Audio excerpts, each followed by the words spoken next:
या इंडस्ट्रियल पार्कच्या भूमिपूजनाकरता आम्ही आलो आहोत आणि देशातल्या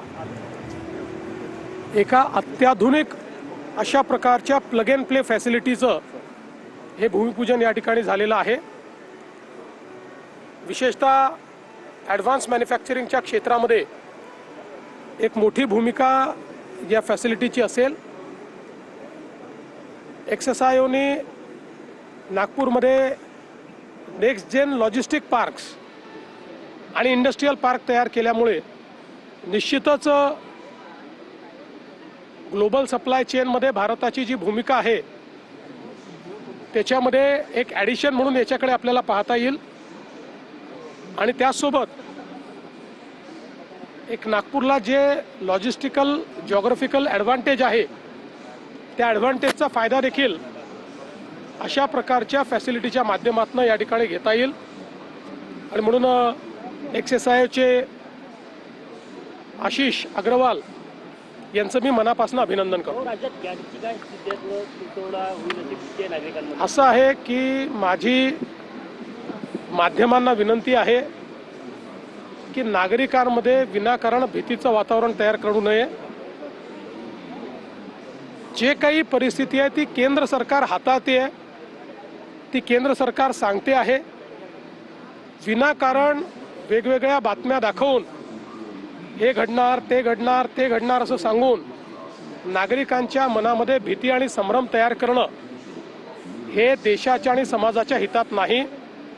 आणि काल हेच केंद्र सरकारने देखील स्पष्टपणे सांगितलेलं आहे। बजेटमध्ये नागपूर आणि विदर्भाला भरभरून मिळालेला आहे, मेट्रो असो किंवा इतर इन्फ्रास्ट्रक्चर बांधणी। कालच्या बजेटमध्ये महाराष्ट्रालाच भरभरून मिळालेला आहे आणि मग महाराष्ट्राला जेव्हा भरभरून मिळेल तेव्हा विदर्भ कसा मागे राहील।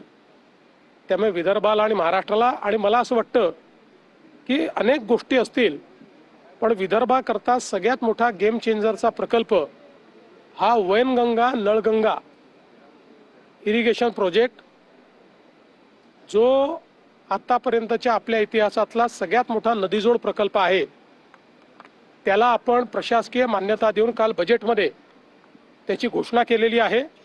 मला असं वाटतं त्यामुळे विदर्भाचं चित्र पूर्णपणे बदलेल। कर्जमाफीची घोषणा केलेली आहे पण प्रत्यक्षात कधी लागू होईल आणि ज्यांचं 2 लाखाच्या वरचं कर्ज आहे त्या बाबतीत स्पष्टता आहे।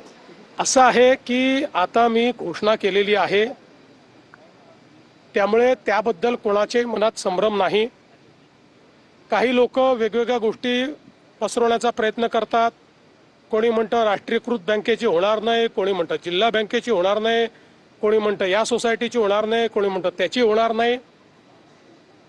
आम्ही 2 लाखापर्यंत कुठलीही बँक असो ज्यांना पीक कर्ज द्यायचा अधिकार आहे अशा कोणीही दिलेलं पीक कर्ज हे आम्ही त्या ठिकाणी माफ करणार आहोत।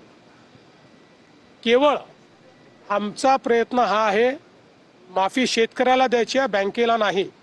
त्यामुळे शेतकऱ्याला फायदा झाला पाहिजे याकरता त्याच्यावर आम्ही वर्किंग करतो आहोत।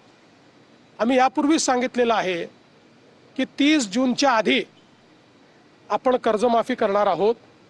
त्यामुळे आता बजेटमध्ये ती आली असल्यामुळे आता पुढच्या कारवाईला सुरू होईल। कमिटी याच्यावर काम करते, कमिटी बाकी सगळ्या गोष्टी या ठिकाणी सांगेल। मी एवढंच सांगतो जुन्या कुठल्याही कर्जमाफीपेक्षा चांगली ही कर्जमाफी असेल। शेतकऱ्यांना याचा मोठा दिलासा मिळणार आहे खरीप। तर अर्थसंकल्पात राज्याला भरभरून मिळालं असं मुख्यमंत्री फडणवीसांनी म्हटलेलं आहे। विदर्भातील वैनगंगा प्रकल्पाला मान्यता देण्यात आली असल्याचंही फडणवीस म्हणाले।